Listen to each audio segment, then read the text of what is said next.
Bills Mafia, what's going on? Welcome into your Monday, October 7th edition of First and Five. I am your host, Dave Myers, founder and owner of Built in Buffalo. Alongside me, I got a guy you guys might know. He used to do a podcast for Built in Buffalo. That's my guy, Peter Dibiasi. Peter, what's going on, man? Tough Monday, but how you feeling, brother? Yeah, tough Monday. I'm doing good. It's a little better when you wake up until you like flip on Twitter and then everyone is hating each other and it's just like a fire on Twitter. So maybe don't go on Twitter. But no, I'm Just doing stay off good. Twitter, Peter. It's tough to stay off Twitter. I like tweeting and I like going on Twitter. I see you on Twitter a lot, Dave. But Oh, yeah, for sure. no, it's good, and I always like to come back and talk some Bills. Um, Thankful to have you. This is the first installment. I'm going to start doing these every day during the weekday. I had knee surgery last week, so I'm going to have some time on my hands. So, what better way than to spend it with all Bills fans discussing what's going on throughout the week, Monday through Friday, 3 p.m. on the Built in Buffalo Network. If you guys are new to our channel, our Facebook page, or our Twitter/X, please hit that like. If you're watching on YouTube, please subscribe. If you're watching on Facebook, smash that like. And like I always say, if you like the stream, then just please like the stream. So, Peter, we were talking yesterday, and it was kind of funny. I think both of us thought the same thing about the topic of what we wanted to talk about, because I kind of was going to let the game play out and then kind of, touch base with you and see what we wanted to talk about. But we both immediately pointed right to the wide receiver position. Now, you can look back at yesterday's game and you could probably point out a bunch of different things: coaching, play calling, offensive production, defensive production in the first half. But I think it's apparent that the Bills' wide receiving core over the first three games was a little bit masked by how the team performed. We weren't concerned with the everyone eats mantra that they were preaching to us. We weren't concerned about production because Josh Allen was doing his thing. The running game was working. The Bills were winning, and they were winning handily. But when you go up against tough defenses like the Texans and the Ravens, and they force you to have your playmakers make plays, I think this is where this might be a situation that we're not comfortable talking about, but we're going to talk about it. So, Peter, your initial thoughts on how the Bills wide receiver room performed yesterday, and then we'll kind of trickle that into what does it look like for the rest of the season going forward, trade deadline, and potential trade candidates and stuff like that. So, initial assessment of the game from looking at the wide receiver aspect of it. Yeah, I would say that it's kind of twofold. I would say the wide receivers obviously did not perform to the level that I think maybe we potentially expected or they needed to perform yesterday. And I also think there's a little bit blame on Joe Brady and the coaching staff not scheming up properly. But just talking about the wide receiver play, and look, it's going to be a combination of both coaching and how they were used and what they performed. But I thought throughout the game in the second half, when the Bills needed a play to be made, right after they get down 20, after they come back and make it 20-17, right? Like, you need someone to make a play. If it's Dalton Kincaid with a contested catch, if it's MVS on a comeback route on 3rd and 10, someone has to make a play because you needed someone to make a play. And that never happened after the Keon Coleman touchdown. He made a play and he got rewarded with the touchdown, right? And I don't think anybody else really made a play when they needed to make a play. And I think you and I talked off air. We saw a lot more, and I think you agree with me on this, obviously, but saw a lot of Matt Collins, and I don't think we needed to see a lot of Matt Collins. I think they used MBS improperly yesterday. And I tweeted this, and I got like 80 different replies on Twitter. Half of them were like, oh, you're right. Half of them were like, you have no idea what you're talking about. And I love that. But I think Keon Coleman needs the ball more, or needs to be involved in the offense more, right? And look, I get it. Half the comments were, well, didn't the ball hit him in the head on that slant pass? And yes, you're going to have miscues with the rookie. You're going to have situations like that. But you saw on that long touchdown run, that 49-yard touchdown play, he can make plays with the ball. He's explosive. He can do things with the ball that Matt Collins can't, that MVS really can't, and that they haven't allowed Curtis Samuel to do because he gets the ball 85 yards behind the line of scrimmage every time. So it's just, I think it's a combination of guys aren't some of these guys aren't that good, just straight up aren't that good, that are playing a lot of snaps, and they're not, and some of the guys that are good, hence Curtis Samuel, aren't being used properly. It's a combination of two bads just make something even worse. Yeah, I don't. We talked about this offline. I am really starting to get concerned with the usage of Curtis Samuel. You paid a guy to come here. And I feel like a part of why you brought him here is the familiarity with Joe Brady. You go back to when he was with the Panthers and Joe Brady was the OC. Very successful season with Teddy Bridgewater as your quarterback. He made plays in the run game, he made plays out of the slot, and he was used on the outside because of his speed. You're throwing deep passes to Mac Hollins. He's a guy who is a career special teams player. And I called him Jake Kumaro, 2.0 or whatever. And Cooley had that nice touchdown in the season opener against the Cardinals. Good on him for making that play, but you can't rely on him to be a deep threat. You have a speedster in Curtis Samuel. You have a speedster in MVS. And I understand there's people have opinions on MVS all over the place. He's just going to drop the ball. He doesn't know how to run routes, blah, blah, blah. He's not on the same page with Josh. But you're giving Mac Hollins a chance to make these plays, not just once, but multiple times in a game when you have a speed element on your team. I don't understand the philosophy, and that's on Joe Brady. That is on this package needs to be installed to have Curtis Samuel line up in the slot on the outside. Now, I touched on this before we came live. What the Houston Texans did defensively, they did all year. The first 4 games, they played the exact same defensive style they played the Bills yesterday. One high safety, blitz a lot. That's exactly what they did. They blitzed more than 50% of the snaps, and they had one high safety. What does that mean? That means you're not getting the underneath stuff that the Bills found success in the first 3 weeks. So that had to have been on film, right? That had to have been on film and installed during the weekend practice. You had to know what the Texans are going to do. And that goes back to game planning and scheming by your offensive coordinator. So the game started flat. Peter made the comment earlier when we were talking about sometimes you can tell what Josh Allen's going to look like, how he starts a game. There's games like the Jacksonville game where he was just boom, boom, in rhythm, and then the rhythm never went away. Mm-hmm. It was just one play after another. The entire first half was dominated by Josh Allen and the offense. He made it look easy. Now, it is Jacksonville. I understand. I'm not naive that they are a team that has a lot of issues offensively, defensively, all over the place. But you have to scheme better. And this comes back to the point of why we're doing this episode of the show titled Bills Need a Wide Receiver. I think they thought that the guys that they had were going to be able to be successful running these outbreaking routes and deep throws and things like that because the underneath wasn't going to be open. Peter, how do you feel about how the game plan was approached by Joe Brady with all of the routes being run, who was running the routes, and then the lack of success? How do you feel the game planning was approached? And do you think that there's something? Is it the players? Is it the scheme? What else could have been done differently, I guess? Well, I made the analogy off air. It's like a golfer, right? Like if you go to the range and prep for a round, for the Masters, right? And you spend an hour just crushing drives, and then you're like, okay, time to play. You're going to struggle, right? You start with a short game. You start with some putts. You start with your 9-iron, your 8-iron, and you work your way throughout your kind of your repertoire in your bag. It's the same thing with Josh Allen, and that's how I view it in the sense you talked about the Jaguars game. He was in rhythm, and he never got out of rhythm. I thought in the beginning of the game, that first drive that went 3 and out, that resulted in a couple deep shots that were not connected, right? Like if he connects one, maybe we're talking about a completely different game. Doesn't connect any of them. And the Bills go and punt, right? And then obviously the defense makes a stop. They get the ball back and they kick a field goal. They go up 3-0.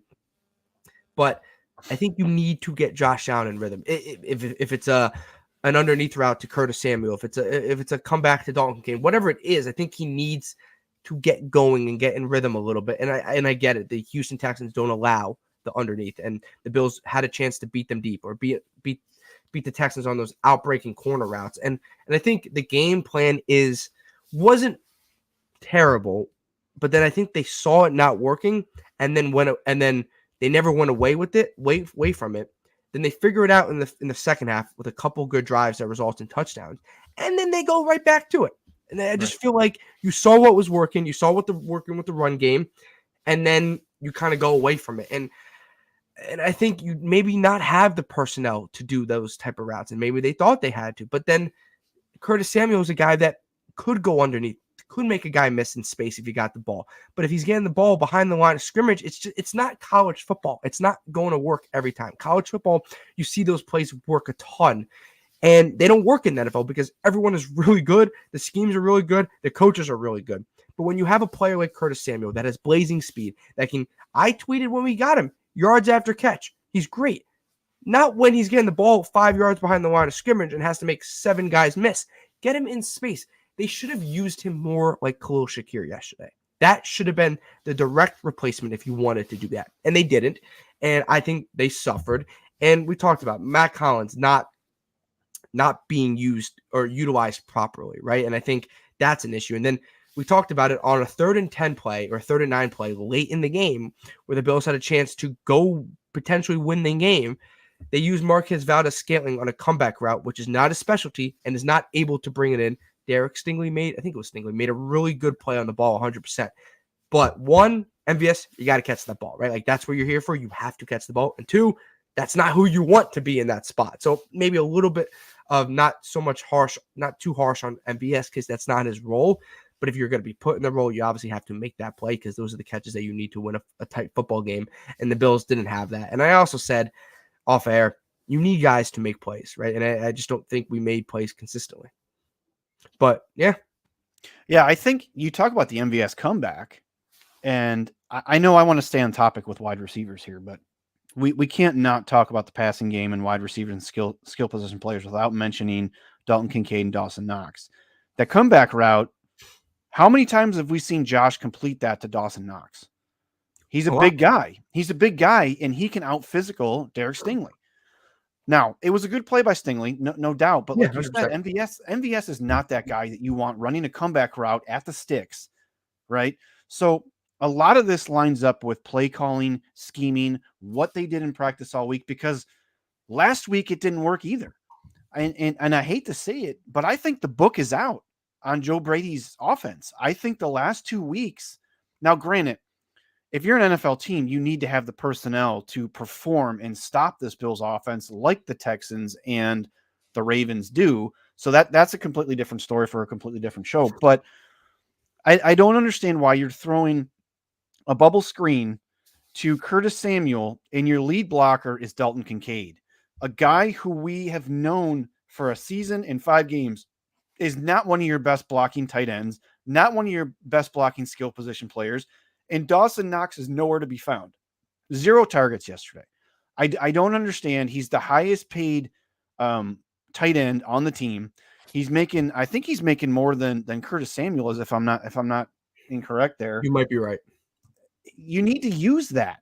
Like you mentioned in the beginning, the 12 personnel. Why can't you run 12 personnel? James Cook in the backfield, Curtis Samuel, and Keon Coleman. Why can't you run 12 personnel that way? I don't understand why you have James Cook, who arguably right now is the only player besides Josh Allen that is making plays on a consistent basis, running the ball. Besides Khalil Shakir, but in the game yesterday, I'm assuming. Yeah, I mean, yeah, Khalil Shakir obviously is the best Bills wide receiver right now. My other takeaway from this is, if this is the production that you're going to get when Khalil Shakir is not in the lineup, that is a massive drop off from people saying that Shakir wasn't going to be considered a wide receiver 1. He was a slot receiver in this everybody eats mantra. But look at the drop off of what happened yesterday and how the passing game just fell apart completely. Like, you were relying on Matt Collins to run 60-yard routes downfield and he couldn't track the ball. You're relying on MVS to get comeback routes. This is something that we've known since March. This has been the roster since March or April. Yeah. After the draft. When we drafted Keon Coleman, this was the roster. So I don't know if it's an oversight by Brandon Beane. I don't know if it's a scheme issue with Joe Brady, but it worked for 3 games and everybody thought Joe Brady was a genius, this guru. And you know what I haven't seen? Where's all the pre-snap motion? That went away. Where did that all go? Now, if Joe Brady went to Sean McDermott and said, look, I need to install different stuff because they're going to pick up on my pre-snap motion. They're going to figure out what I'm doing there, and they're going to understand what our looks are when we send Shakir in motion, when we line Curtis Samuel up behind us, when we have Kincaid come in the backfield or James Cook rolls out into the slot. They know what that is. So we're not going to do any of that. It's maddening because at least you would have thought if your approach in the first half yielded you 3 points, and I think it was just a handful of first downs, you got to change the scheme up in the second half. You got to start going back to what was working in the first 3 games of the season. And fine, if that doesn't work, then you go back to what you were doing already because you're already behind the 8 ball. And then what's more maddening, and we'll get to the final 41 seconds here in a little bit. Do you really want to get to it? We have to because it was part of the passing game and part of the wide receivers, and 100%. that's what we're talking about. But what is maddening to me is that you have James Cook and you have Ray Davis. I feel like can be one of the top 5, 10-ish 1-2 punches in the NFL. And you're running the ball every first down. And they know that you're running the ball every first down, and you're still doing it. And it wasn't working. So now you're in 2nd and 9, 2nd and 12, and now you're passing the rest of the rest of the drive, and it's not working. So I don't get where Dawson Knox is. I don't get why Kincaid's your lead blocker. I don't get why you're throwing deep to Mac Hollins. I don't know why you're not using MVS for his speed. I don't know why Curtis Samuel's not being used. I don't understand what is going on. And that leads me to think that something has to happen, or this is going to become that transition year that everybody was labeling it. Do you agree with that? Yeah. I want to actually touch on a couple things, but I was going to say that and I texted one of my friends who's a Bills fan, and when they said it's going to be a reset year, right, or a retool year, right, maybe they weren't really lying to us, and maybe we just kind of masked it with the first 3 games. Look, that doesn't mean they can't make the playoffs. That doesn't mean they can't win the division. Doesn't mean they can't do great things. I would be shocked with how this team is currently constructed, especially at the receiver position, if this team can win a Super Bowl. I'm going to be completely honest with you. I don't think this team is constructed properly enough to win a Super Bowl. Maybe that's not their goal. Obviously, every team's goal is to win a Super Bowl, but Panthers' goal heading into the year was obviously to win a Super Bowl. They were never going to. They're in a different situation. But when you mentioned a couple things, the book out on Joe Brady, right? And I think that's true. My counter, and this is not disagreeing with you because I agree with you, isn't the book out on every single OC in the National Football League? It's the NFL. So, which brings me to my second point. Does Joe Brady not have the ability to make certain adjustments, or is he not making the correct ones? Because look, obviously Andy Reid's offense is great, but he has Patrick Mahomes, and everybody knows what they're going to run, but then you have Patrick Mahomes, but Andy Reid can make adjustments, can make in-game adjustments. I don't know. And look, this could change 100%. We could see Monday night, and this offense is like, oh my God, this offense is great again. And last 2 weeks are just whatever, right? And we won't know until Monday night. Right. But does Joe Brady and Sean McDermott and this offensive staff have the ability to make the certain adjustments that they have to make, right? If the book is out on Joe Brady, and I always think the book is always out on most OCs, it's kind of like a backup quarterback, right? Like he gets plugged into a game halfway through the game. You've never seen this guy on tape before. He has a great second half. That said team wins the game. Then the next week he is terrible because the team that's playing him has a half to look at and knows exactly what he does. And he's not that good. He just had no one knew what he was going to do because there's no film on him.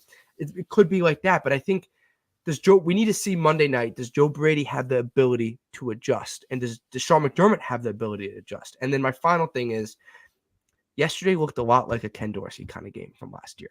And I'm glad you said that because I was thinking that in the first half. Maybe not in scheme-wise because everything has their own scheme. It was predictable though, right? It was predictable. It was you start something well and you go away from it and you keep and when it's working well, but you keep running it on first down, run the ball. If I know on TV that they're going to run the ball on first down over and over again, I'm assuming some defensive coordinator or the Mike linebacker that's making millions and millions and millions of dollars knows it's going to happen.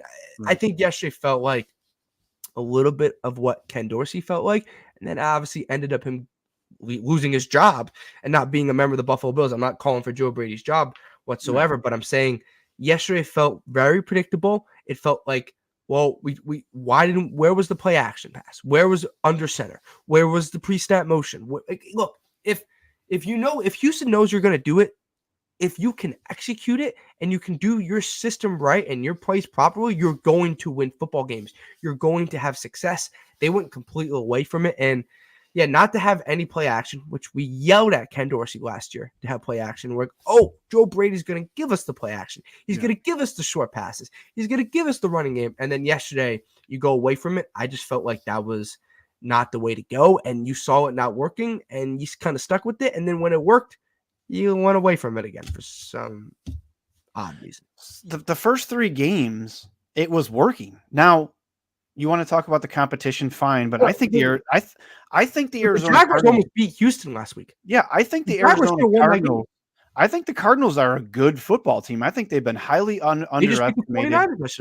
Yeah, I think they've been highly underestimated. It was the first game of the season. The first week of the NFL is always going to be weird. There's always going to be weird stuff. You don't know what to expect. The Bills typically have started the year very slow. I mean, it is what it is for whatever reason. I don't know what it is. But to me, you got punched in the mouth by the Ravens. Just literally punched in the face. You'd think, okay, I understand there's injuries on defense, and I understand that your number 1 target for Josh Allen, Khalil Shakir, is out. This should be a game where you run the ball. This should have been a game when you run the ball, and when they least expect it, you get play action passing.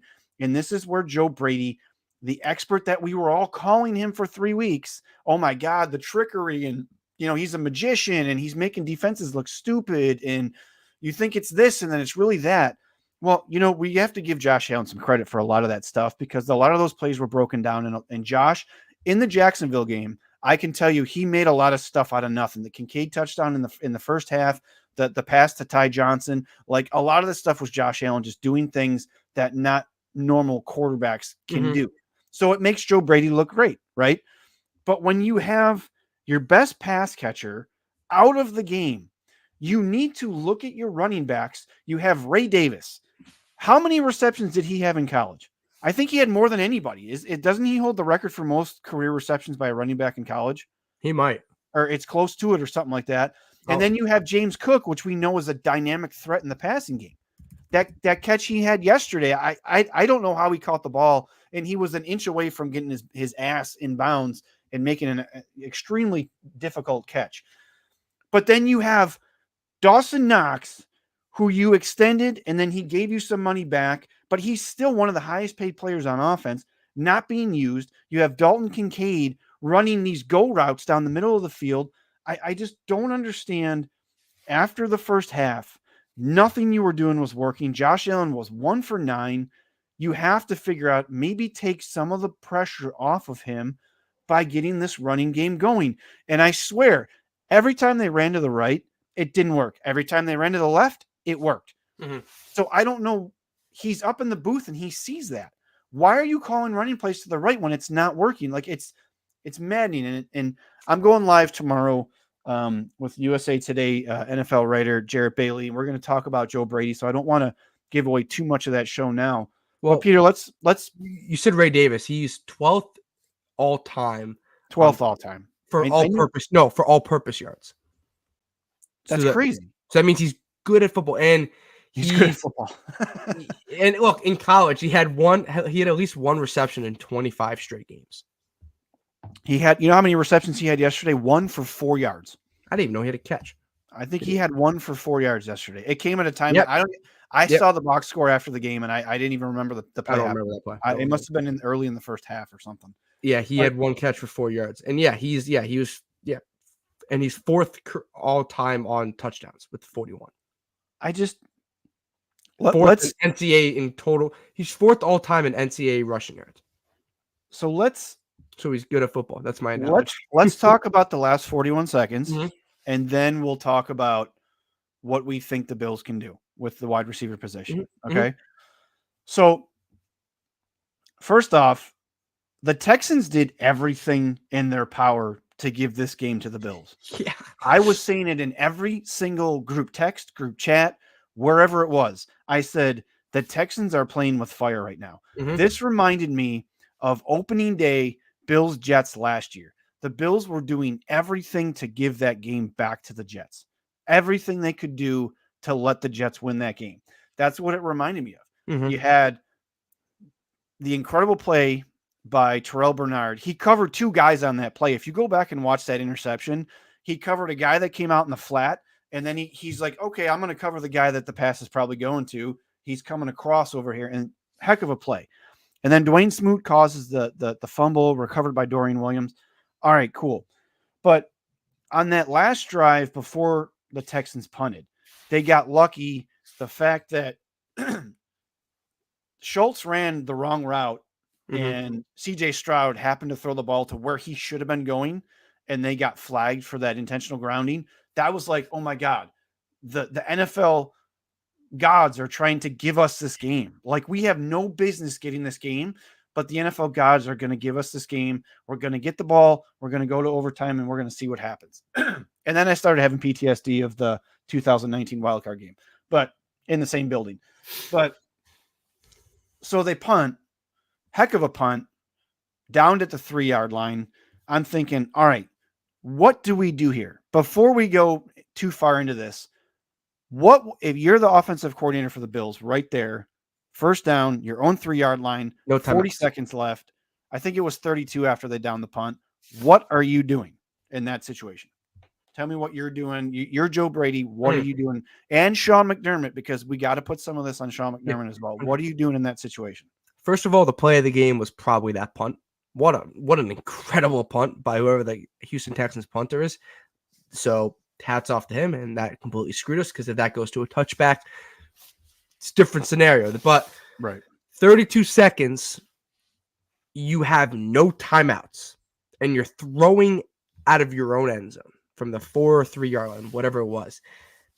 You have to find a way to get this to OT. It's more of like, we're not winning this game in regulation. We're winning this game in OT. Or if we're going to win this game, it's going to be in OT, right?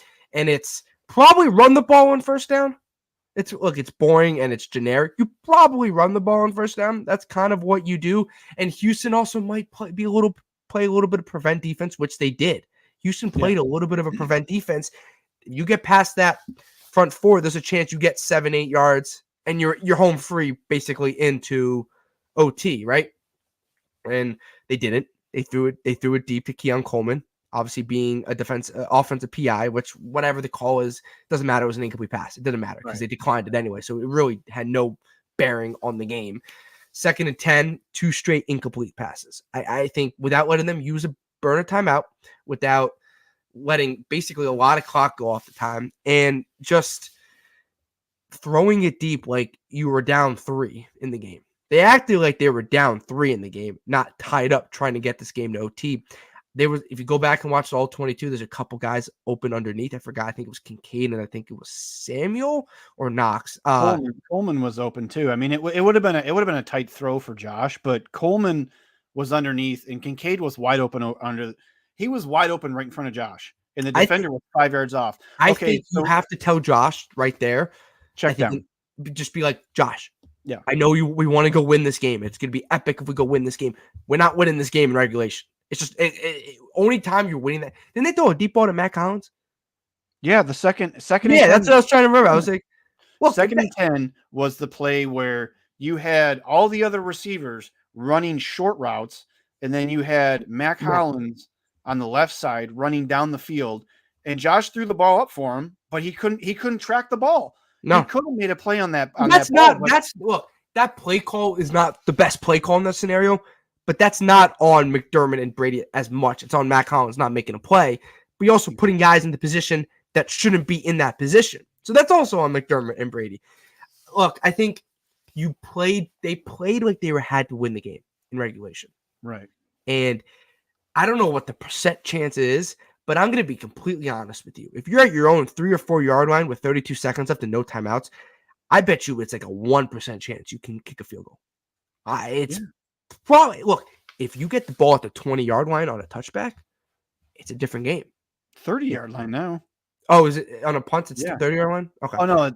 No, the punt it's 20. You're right. It's Okay, yeah, I always never right, forget. But yeah, if you get the ball to 20-yard line, right? You're a 15-yard pass from being one more pass into field goal range. Like you have a shot if you're at the 20-yard line. You actually have a chance at your 4 throwing from your own end zone. And what if we held in the end zone? It's a safety if you hold in the end zone and you get fined for holding. You also had to think about that. So Allen has to get the ball out quick, and the O-line have to be thinking, well, I want to block for him so he doesn't get crushed and get safety. But if I hold, we just lose the game. The game's over if you hold. I just think you had to run the ball on first down, at least let them use a timeout, and then go from there. And look, Dave, if you run the ball for 5 yards, right, or 4 yards, snapping the ball from the 7-yard line, and is a huge difference in snapping the ball from the 3-yard line. Right. It's a huge, huge difference. Especially for your punter. For your punter. He was very it was close that he almost stepped out of bounds. It was like they play a fine line on those punts. It's crazy. Yeah, he was like 2 inches away from the end line. If you stumble by accident, you're screwed. Yeah. I think it was bad. I think it was bad from Josh. I think Josh is a veteran. I think he needs to know the situation better. And I know people blame McDermott and Brady, and they deserve blame. But Josh, you're one of the best quarterbacks in the National Football League. This isn't your second year in the NFL. You need to know the situation. Right. You need to know, oh my God, yes. If we want to win the game, of course, but be smart. Get this game to OT and go win the game in OT or have a chance in OT. Don't just give it up to you. Like, right. Hold on one second. Know that. Was Josh all right though? I don't think he should have came back in the game. There is no way on God's green earth that he didn't have a concussion yesterday. Probably not. He said he got the wind knocked out of him. Dude was sleeping on the field. He's trying to avoid a fine for the Bills to get fined, and that's what I'm saying. But I'm gonna say I'm not a doctor. I'm not either. But when I see somebody knocked out on the field, he should not come back in the game. Also, in that situation, the Bills should have used a timeout, so Mitch Trubisky didn't run the ball. Because you knew the play was a run play. Oh yeah, they were not trusting Trubisky to throw the ball. No, that's what I'm saying. So you should use a timeout, and if you're gonna get Allen back in, don't burn a snap. Yeah. That's a different conversation. But I want to hear your thoughts on that. The 32 seconds technically. I'm not mad at trying to pass because you can get yards faster, even if it's just to where maybe you can get a first down and the game's over if you get a first down. Yeah, regulation's over. But I feel like the first play should have been a run play. Mm-hmm. See what the defense is being called. If you get 2 yards, you get 2 yards. They call a timeout. Mm-hmm. And then throw some stuff underneath because, like you said, they were playing prevent defense. Mm-hmm. If you get out to the 10-yard line, okay, that still gives your punter much more room. And then they have to burn timeouts. What should have been called was plays with high efficiency that could have been a result of positive yards and time taken off the clock. You're throwing deep shots to Mac Hollins, incomplete pass. 5 seconds comes off the clock. You're throwing another pass to Keon Coleman. 4 seconds comes off the clock. Like, you should have had high percentage passes dialed up, even if it amounted to very little yards. 3-4 yard routes, run 4 wide. One of those guys is going to be open. And just get rid of the ball quick, Josh. If it's a 4-yard pass and he's tackled immediately, so be it. They call timeout. 4-yard pass, he's tackled immediately, so be it. They call timeout. Do that 3 times. You probably run 15 seconds off the clock. They have no timeouts. You give your punter more position to punt. You stretch the field a little bit. You kind of flip the field a little bit more. So I don't have issues with them throwing. If you also get a first down, Houston's not going to call the game's over. The game's going to overtime. If you get a first down, the game's going to overtime because they can't stop the clock more than 3 times. And then on 4th down, oh, you're right, because they call a timeout on the first down. And then you're right. Okay. Yeah. So they can't do anything to stop the game. I don't think you try to do what didn't work all game, and that's throwing passes to covered receivers. They're not just going to magically become physical specimens that are going to out muscle the defenders. Mac Hollins isn't going to immediately learn how to track. Mac Hollins isn't going to immediately learn how to track a ball. If you're gonna throw a second down play from your 4-yard line or 3-yard line to Mac Hollins deep, Why is it Matt Collins? Why is it not Keon Exactly. Coleman? Why is it not MVS? Yeah. Right? Like if you're going to do that, if that's the play, if that's the plan, because you're trying to go win the game, and that's a going to win the game play right there. That's Right. what that is. That's because if Matt Collins makes that catch, you're in business, right? He might have kept going. I have no idea, but like you're in business, a chance to go win that game. That has to be Keon Coleman or that has to be MVS. And Yeah. you live and die with that. It's just it's a combination of receivers not making the plays. It's a combination of receivers not being in the right position, which is not always, it's not always Matt Collins' fault because he's being asked to do stuff that he just can't do. But he's also needs to make some plays. And then I think you run the ball, like you said, Dave, on first down. I think you have to run the ball on first down. And I said it, you said it, they played prevent defense. Because you know what? Houston was like, okay, we can win the game, but let's not lose the game. Right. Like, let's not lose the game here. The Bills lost the game there. And that's the difference. Like Houston was like, okay, D'Amico Ryan's like, guys, look, we have a chance to get the ball back, but let's not be idiots and let's not get beat over the top and lose the game right there. Right. I don't know what the math off the top of my head is, but like, what is it? Like 70 yards we had to go there, 60 yards, at least 50, It's Tyler, 65. it's also Tyler Bass we're talking about. So if you get to the other team's 45, it's a 62-yard field goal, right? Is it still 17 yards back or is it different now? Yep, Still it's 17. So it's a 62-yard field goal indoors. You have a shot. That's to the 45. That is 50-plus yards in 30 seconds from your own 4-yard line. Let's say you have to get to the 40 just to make it a 57-yard field goal. You're not doing that. I'm sorry. Like that's just not going to happen. Even if you connected with probably Keon Coleman on the first play and he goes out of bounds at the 15-yard line, the 18-yard line, it's not going to work. That's a little unfortunate, and I think they're going to want those plays back. And it's frustrating that they couldn't get this game to OT. And then look, obviously the Bills have not had a good history of OT football under McDermott and Josh Allen. It just hasn't gone our way, but at least you have a shot to go win that coin toss. And even if you got to stop, the defense was playing a lot better, I thought, in the second half. I thought the defense kind of got their footing under themselves, and you never know. Yeah, I mean, like I said, you're relying on something that hasn't worked all game. You're throwing these deep shots, and it hasn't worked all game. I said in our group chat, I said 97-yard pass to MVS, and I was joking, like LOL. And I take some shots. You took shots anyways. It was a contested pass to Coleman. Now, we were sold on the fact that was who Coleman was. He was a contested pass guy, but not in that situation. Now, I don't think that Keon Coleman to me is a red zone, go up and get it. He's not a guy is attached to your hip on the sideline, go get that pass. That's not who Keon Coleman is. Even if he makes that play, like you're still going to OT. But if he makes that play, you're going to OT. You're not. Sure. If he doesn't make the play, though, it's second down. No time's come off the clock. They haven't used the timeout. Now you got to throw another pass. My issue's not with throwing the pass to Keon Coleman. I will overlook that. My issue was what they did on second and third down. The second down pass was to Mac Hollins, 40 yards downfield. Should never see that ever again. And then they tried to throw that over the middle pass that Josh got bumped to Curtis Samuel when all of a sudden it took him almost 4 quarters to figure out that Curtis Samuel can run routes over the middle. Like, where were the routes over the middle all game? No idea. Get him the ball and let him do what he does. Even if he's over the middle, the Texans are covering everything over the middle. Let him try to make a play in space. You're trying to do that with the bubble screens. Try to do it with positive net yards. Like, that's what I don't understand. That Curtis Samuel play on the third down play, he was open in the middle of the field because they were playing prevent defense.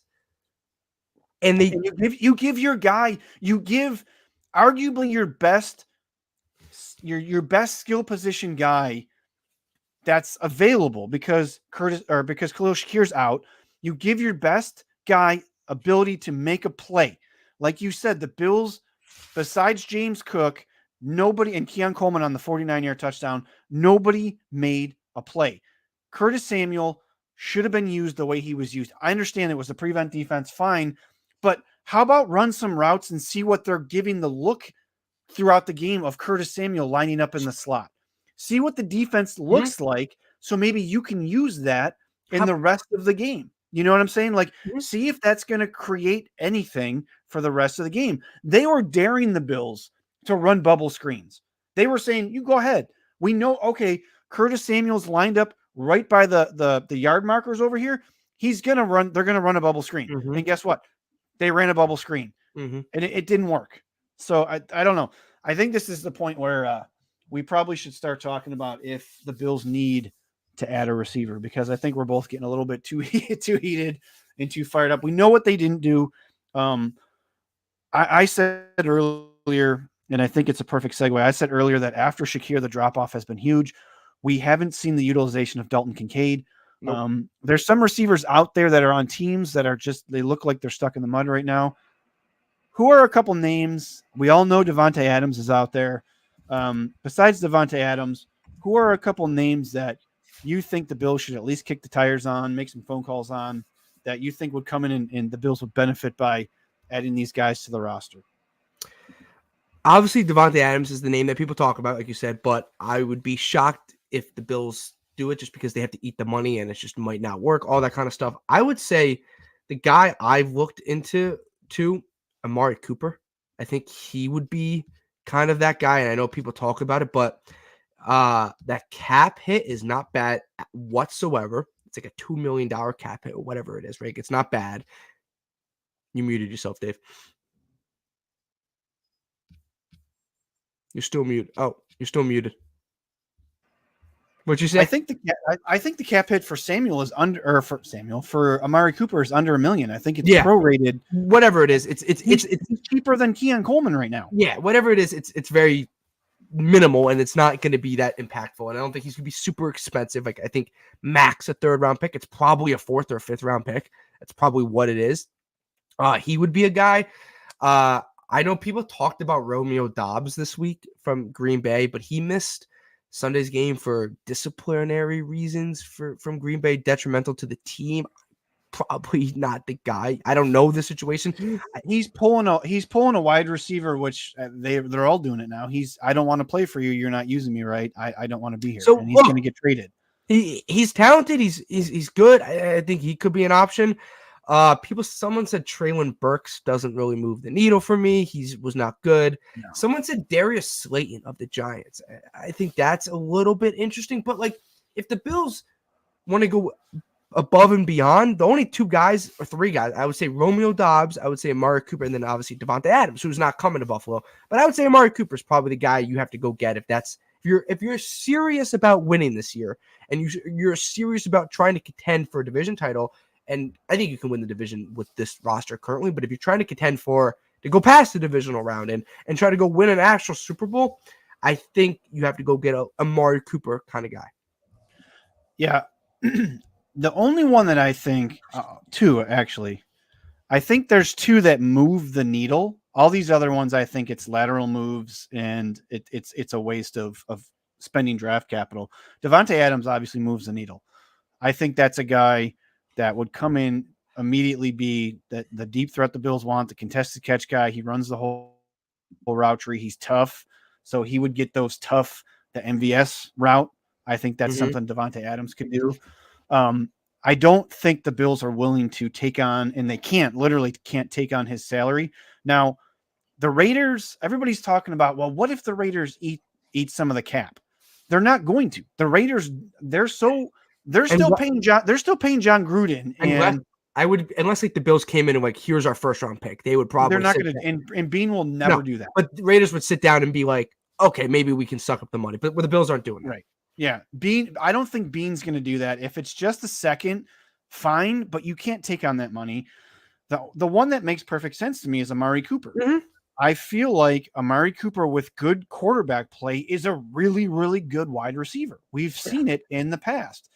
And I feel like for what you're getting, I think it's somebody in the chat just put it's about a $500,000 or $600,000 cap hit. Cool. That's completely digestible, 100% digestible. And I feel like he makes your team better immediately. He's a guy that he can run the entire route tree. He's tough and he gets yak. He gets a lot of yak yards. So what about, I don't know. I said earlier, I was talking in our group chat to a couple of our guys. I feel like Brandon Beane stays pat. And he says, this is who we have. This offense needs to develop. These guys need to learn their roles. We came in with the everyone eats Mhm. mantra for a reason. We can get back to it. Just because it's gone away for 2 weeks doesn't mean it doesn't work. Maybe use Let Collins these to guys date a build little. let these guys build relationships with Josh and learn the scheme. And Joe Brady and every other offensive play caller is going to have a bad couple games. It's going to happen, right? Like you alluded to, there's film on him, so it's going to happen. And I feel like that's Brandon Beane's mindset. We came into this season with mild expectations from these receivers. We got out of the Diggs contract on purpose to reset the salary cap for 25. And I feel like that's what they're going to do. We're not going to like it, but I feel like that's what they're going to do. I don't think they're going to address it. If they do anything at the trade deadline, it's going to be for a defensive player. That's my feeling. It's going to be for an interior defensive lineman or an edge defender. That's my feel. I Sound don't better. think I honestly I I'm don't joking. think no, I don't think that they're going to go after a pass catcher. I really don't. And Brandon Beane holds on to draft capital like it's gold. And I just feel like that's what's going to happen. And you're going to see all these stories about the Bills being linked to Devontae Adams and Amari Cooper. That's because Brandon Beane picks up the phone and says, "Is he available?" He is. Okay, thanks. Bye. And then that gets leaked out to the media that the Bills are in on Devontae Adams and they're in on Amari Cooper and they're in on Max Crosby and they're in on all these guys. Like, people need to relax. I feel like Brandon Beane is okay with where we're at. We don't like it. I think that Josh Allen has had too many seasons of guys, even when we had Diggs, you covered Diggs and nothing else was available. And we saw it time and time and time again, specifically in playoffs. You cover Diggs and the Bills can't do anything else. Shakir's out of the game. The Bills can't do anything else. And it's it's just like I'm getting this PTSD of going into New York. The House of Horrors, MetLife Stadium, hasn't been good for Josh Allen and the Bills in recent memory. And if Shakir can't go, we're going to get more of the same. And I hope that's not the case. And I hope that the offensive, minds make these decisions and Joe Brady gets guys involved in different ways. Because listen, you and me, Peter, we don't get paid to be an offensive coordinator in the NFL. Nope. But we do watch all 22 and we do know what's not working. And what's not working is using Curtis Samuel the way you are, not using Dawson Knox, not using Dalton Kincaid to his strengths, not using MVS to his strengths. It's just the stuff's not working. And he has to see that. Joe Brady, if he's this mind that we think is, he has to see it and he has to make adjustments. And I'm going to leave my take on that. You got anything else you want to add to the conversation before we get out of here? The final player maybe would be like a Deontay Johnson. If that's someone in Carolina, I think he would fall into the Amari Cooper kind of route tree. But no, heading into Monday night against the Jets, it's kind of like a gut check kind of game. Like, who the hell are we, right? Because if you wake up Tuesday morning and the Bills won that game and they looked good, they don't have to look good. The Bills freaking won the game, and you're like, okay, we're 4-2. We have a couple game lead over the division. The Jets are 2-4 with turmoil coming out of New York, out of New Jersey. And then you get the Titans next week at home, right? You're feeling a little good because Tennessee's not good, all that kind of stuff. If you lose on Monday night, you're 3-3 and the sky is completely falling. It's kind of not just are you 4-2, you got a essentially a 3-game lead on the Jets. You're 2-0 division already. Plus, that improves your AFC standings as far as wins in conference. And I mentioned this to you before we came on. The Miami Dolphins, say what you want, laugh about them all you want. They will be a completely different team when Tua comes back. Whenever he's cleared to play, that team will be completely different. If he comes back. If he comes back healthy and all that stuff. Yes. So I think you got to handle business. I don't care how they win on Monday night. Just get a win, feel good, feel confident, heading into a game that you should win against the Titans, and you should win easily. I feel like McDermott will make Will Levis look completely just lost like he does with all these other young quarterbacks. So, I don't know. Anything else you want to add before we get out of here? We went almost an hour. No. I want to keep these conversations that I'm doing Monday through Friday 3 p.m. I want to keep them between 35, 45 minutes, quick in and out. No, that's it. I appreciate you having me on. Yeah, Peter. So where can everybody find what you're doing, and let me know what the next, what the future holds for you going here with your content and where you're going to be at. Yeah, it's on the screen right now. You can follow me on Twitter at Dibiasi Peter. I have a podcast called Talking Sports Podcast. It's in the bio of my Twitter account. So that's where all my, I guess, podcasts are. And you can just follow me on social media. I would really appreciate it. And yeah, that's about it. And if anything, for Peter's podcast, you should check out the intro. It's pretty dope. It's pretty, and someone, yeah, it's pretty, you made a pretty good one. I enjoyed it. So I made that for you, Peter. I appreciate you coming on, brother. We've been staying in touch, and I'm following what you're doing. Peter's doing great stuff. And I'll be back here tomorrow. Like I said, I got Jarrett Bailey from USA Today, or from the Sporting News. Sorry, from the Sporting News. He's a writer for the NFL. I'll see you guys back here tomorrow at 3 p.m. For Peter Dibiasi, I'm Dave Myers. It's tough to say, but you got to believe. Go Bills. Go Bills.